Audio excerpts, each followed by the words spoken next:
Today on Comicstorian, we're going to be exploring Spider-Man 2099 after the fall of Thor, and what happened to the hammer, and what's going on with the internet. This is the Comicstorian channel where I break down some of your favorite trade paperbacks and single issues. I take them, removing a lot of the fluff and just getting to the bare bones plot and the storyline. This allows you to know what's going on, and then you can go pick up the comics if you choose to at your local comic book store, add them to your collection, or get the next issues and just get ahead of me. All alterations of the panels, text, and images are to prevent copyright problems, and all art is owned by its respective companies. Today we're going to be having a look at Spider-Man 2099 issues 19, 20, 21, and 22. This is going to give us a little bit of aftermath from the entire Thor 2099, Doom 2099 storyline, and then we're going to move into the next arc over here at Spider-Man 2099, where we're finally going to discover what's going on with Lila. So to understand where we are, all you really need to know is that Spider-Man 2099 just fought Thor 2099 and the hammer fell to the planet. There you go. Enjoy the video. With the city saved and Valhalla taken away, Spider-Man once again returns to his city. But he decides to avoid the bright neon lights of Upper City, heading down into downtown, a place that he finds himself more and more often lately. He stands on a nearby rooftop looking down on a gathering of thorites, those that just recently turned the city into an uproar. He looks down, eyes widening as he recognizes Bloodsword. That idiot. I thought I disposed of him. He sighs, and then he realizes that the gang leader is now carrying Thor's fallen hammer. His eyes widen further as he realizes that his mother is sitting in the front row of the thorite gathering. Terrific. I should just leave. Miguel hisses angrily as he begins to pace on the rooftop, trying to decide what he could even do to pull her out of there without revealing his secret identity. He finally shakes his head, sighing. I'm just gonna head home, where it's sane. Meanwhile, Gabe is sitting at Miguel's table, eating another crawler as Lila stares at him. Listen, Lila, I'm getting a little full, he says as he stuffs another one into his mouth. But she interrupts him as the doorbell rings and she moves to answer it. Hello, Dana. Would you like a crawler? She asks as Dana enters the kitchen. If you know what's good for you, just say yes. But Dana looks like she's going to cry as she crosses the room, quickly telling Gabe how Miguel died aboard Valhalla. Back at the gathering, Bloodsword tells the crowd how the hammer came to him when Hogan was fighting for leadership of Fenris. The hammer fell from the sky, killing his rival, proving that Thor had chosen him to lead the gang. Miguel was already moving through the crowd, putting his hand on his mother's shoulder, trying to drag her away. Come on, crazy lady, let's go. He whispers, but she pulls away from him, telling him that she is meant to be downtown, that Spider-Man wants it this way. Ma, it's the last thing that he wants, trust me. Miguel whispers to her. She begins to scream for help, getting the gathering's attention. Bloodsword, now going by the name Bloodhammer, orders his followers to bring Miguel forward. Miguel looks at the man, asking if he has a mother, explaining that she is unwell, and he doesn't want any trouble, he just wants to take her home. Your request is reasonable, Bloodhammer says, crossing his arms. But I'm denying it anyway. Kill him, he says, waving his hand and turning away. The crowd begins to cheer as they string up Miguel. Bloodhammer laughs as he ignores Miguel's mother's pleas to release him, when finally Bloodhammer turns to him, telling him, say your prayers. I'd pray to Thor if I thought you cretins would respect it. Miguel snaps, suddenly getting an idea, but the crowd begins to yell, claiming that they would honor Miguel's last prayers. After which, the pummeling will commence, Bloodhammer shouts, with everyone kneeling and closing their eyes as Miguel begins to pray, asking for Thor to free him from his bonds.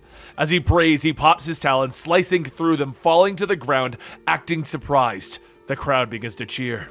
Praise Thor! Praise the miracle! Someone shouts and everyone begins to kneel, but Bloodhammer steps forward, claiming that it is a trick, raising his hammer to strike Miguel, who suddenly looks over his shoulder and points. Look! Up there! It's Thor! He shouts, with the crowd turning in shock, allowing Miguel to knock out Bloodhammer with one blow, when he begins to drag him around a corner. He fainted from the majesty that he witnessed. Anyone who truly has faith saw it, Miguel proclaims to the believers.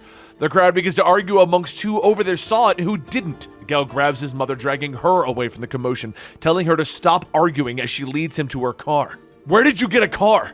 He asks as they get inside. Stole it, she said with a shrug. And Miguel looks over to see his mother crying, believing it to be because he saved her. I can't believe you lied about seeing Thor, she finally tells him, angry that he made her realize that all of the Thorites are idiots who will believe anything. Miguel stares at his mother for a moment before bursting out laughing. Oh, shut up, she says as they drive away.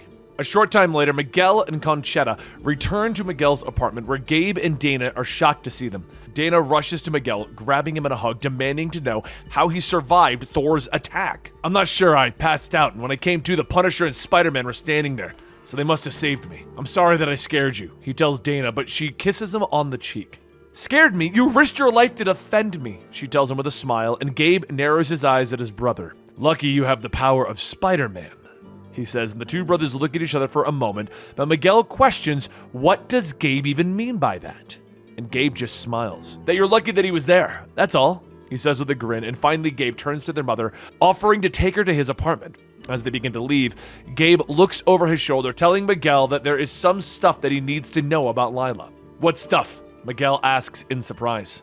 Meanwhile, at Alchemex, Tyler Stone looks up as his cyborg assistant Winston walks in.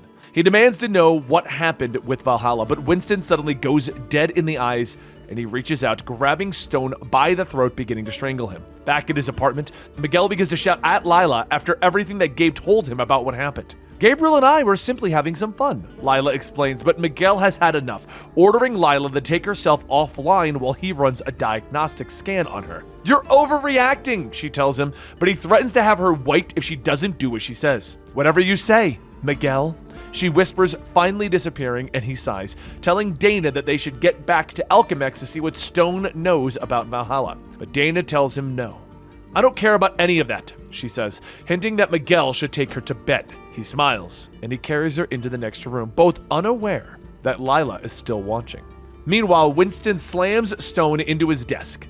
Security comes rushing into the room, trying desperately to pull the cyborg off of their boss. Luckily, Stone manages to grab an override chip from his pocket, slamming it into the side of Winston's head, forcing the cyborg to shut down. The guards begin to apologize, but Stone just shouts for them to take Winston down to diagnostics right away. At Gabriel's apartment, Conchetta listens as Gabriel argues with Casey on the phone, with the woman telling him that she needs some space and is sick of Gabe's constant insecurities. She tells him that it has nothing to do with Spider-Man and that she just needs space. Gabe finally hangs up the phone, turning back to his mother, telling her that he needs some space. "Honey, whoever she isn't worth getting depressed over," his mother tells him, but he tells her that he's fine and heads into his darkened bedroom. He sighs, reaching under the bed, pulling out an old VR headset that he hasn't used in a while. "Jack in, boys and girls. Firelight's back in town," he whispers, putting it on. At his apartment, Miguel begins to sit up quickly as he hears Dana screaming from the shower. "What's the matter?" he shouts, and she pulls a towel around herself, telling him that water suddenly became scalding hot and steam fills the room as she heads for the door. But she becomes scared again when it doesn't open. "It's getting hard to breathe," she begins to shout, so Miguel rushes forward, trying to get the door open, but security droids begin to burst in through the doorway. "What the shock is this? I'm the apartment holder," Miguel shouts at the droids, but Lila appears, overriding the droids, ordering them to remove Miguel with prejudice. Miguel begins to leap among them, using his talons to slash through the droids' metal bodies and limbs. "I saw what you and Dana did. It was disgusting," Lila tells him as she pouts, watching him leap around the room. "Are you completely nuts?" he demands of her as he leaps to the ceiling, avoiding another attack. "Lila, shut the shock down!" he shouts, but she refuses, telling him that she'll turn off the droids when Dana is dead in the next room. "Don't do me any favors," Miguel hisses as he begins to tear through the droids, busting through the bathroom door, finding Dana on the floor. "I'll have you out of here in a minute," he tells her, and Lila laughs. "You're being overly optimistic." She steps out of the way as more security droids enter the apartment. "Why are you doing this?" Miguel asks her, and she just smiles. "Because you always hurt the ones that you love." "Lila, for crying out loud, enough already!" Miguel shouts as he dives through the doorway into the bedroom, carrying Dana over his shoulder as the security droids continue to fire at him. In the kitchen, Lila glares at the useless security droids, ordering them to go after him, and he grabs his costume, throwing the bed at the door, webbing it in place. Lila appears next to him, being a holographic projection, asking how long he thinks that is actually going to hold. Miguel glares at her as he pulls on his mask. "When I get my hands on your programmers, I'm going to strangle them!" He snaps at her, pulling on the rest of his costume and heading for the shattered window. Lila follows him, informing him that he needs a woman, not someone like Dana. But Miguel isn't listening anymore, sliding up the window, starting the long descent with Dana over his shoulder. "Fully automated apartment, sir. All the modern conveniences, sir. Never have to worry about a thing, sir." Miguel is grumbling to himself. Meanwhile, Conchetta heads into Gabriel's bedroom, finding him slouched over on the floor, plugged into his VR headset. "Gabe, not that stuff again. Not after last time," she says as she reaches for the headset. But as she touches it, a shock jolts through her system and she's thrown away. Back with Spider-Man. As he continues to move lower, Miguel looks over his shoulder and his eyes widen as he realizes the entire city is going haywire. "Lord, I was assuming it was just Lila, but it's like the central computing system has crashed," he tells himself, and a woman stumbles as the crowds push past her on the moving sidewalk and she tips over the ledge. Miguel puts Dana down, quickly swinging below, catching her and depositing her on the ground. The crowds all around them look up as the traffic AI comes over one of the billboards, telling everyone to remain calm as they're having minor computer difficulties. "Minor?" Everyone, including Spider-Man, shouts. But the image suddenly flickers and a malevolent face is looking down on them all. "Actually, shoppers, everything is not going to be repaired momentarily. Everything is actually going to hell, and we are all going for the ride." The man smiles down at them. Meanwhile, at Alchemex, Stone is shouting at his security team, demanding reports about Winston and everything else that is going on in the city. They inform him that a virus has been put into everything. "Why didn't we catch this sooner?" he demands, and they shrug, telling him that it started small with several tiny reports. "We think it might be Discord, sir," one of them finally tells him, and Stone's eyes widen in fear. "We're dead," he whispers. Elsewhere in the city, the CEO of Stark Fujikawa is stuck in his car. The maglev has already been shut down, and he and his driver look up in shock as a maglev train barrels towards them. The doors are also locked by the malfunctioning computer, when suddenly the roof is ripped off and Spider-Man is staring down at them. "Move! Hurry!" he shouts as he grabs them, yanking them free, jumping out of the way of the train. "Sorry about your car. I didn't want to waste time fighting the maglevs. Are you guys okay?" he asks as he puts them on the ground, quickly moving away to help the other people. The CEO just stares after him.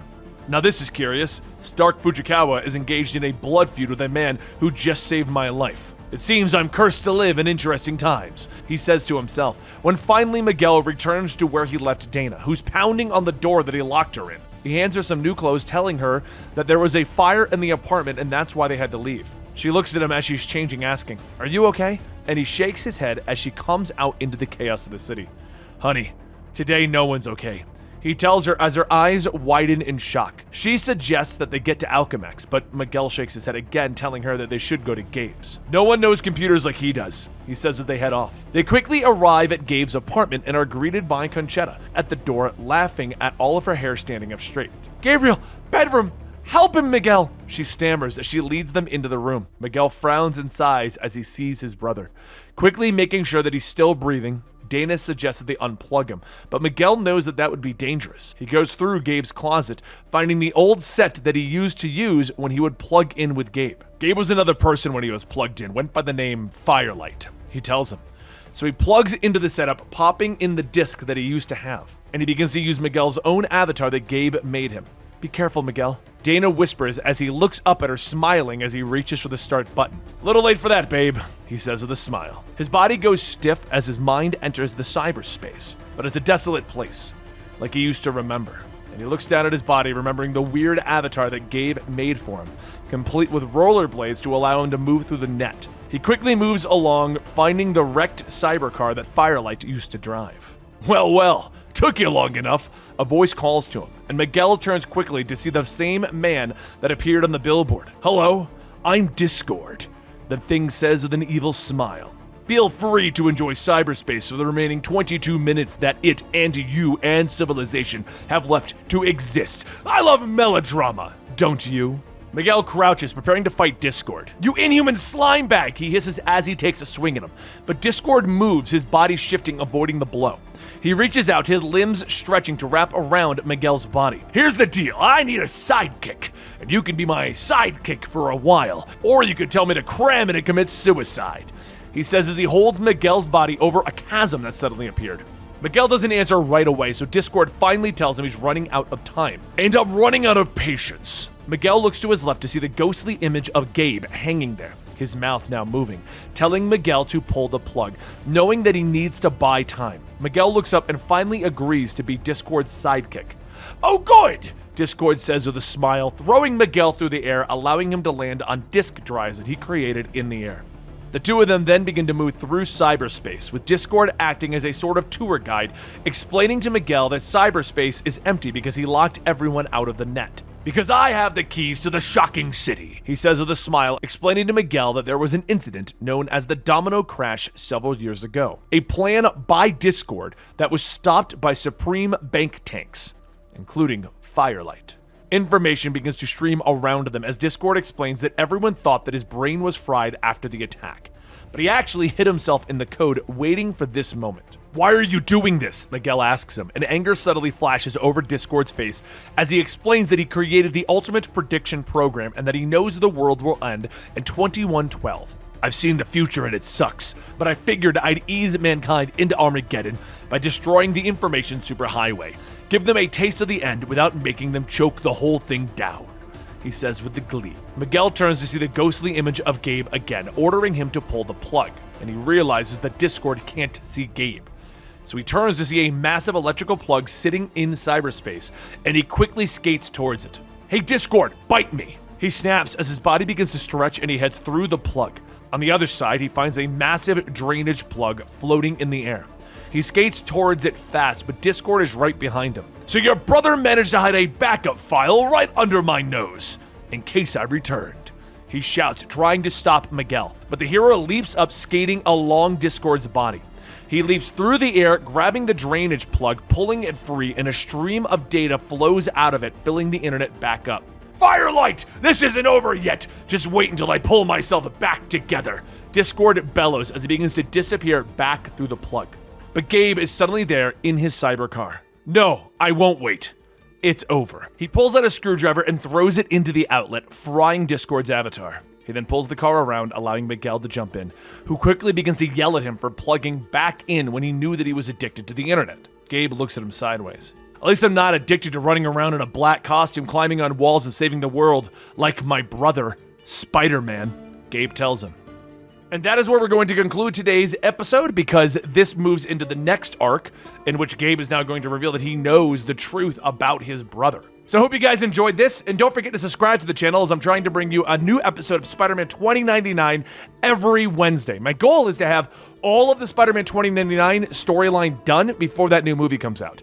So that way, when people are looking for Spider-Man 2099, I'm like, and here you go, his entire history. Anyway, don't forget to like, subscribe, and hit that notification bell. And don't forget to check out our Patreon if you want to get early access to a lot of our videos. We put them up there, and we've also got some unique podcasts and other projects that we're placing up on our Patreon. I just appreciate you being here and watching the videos. Thank you so much.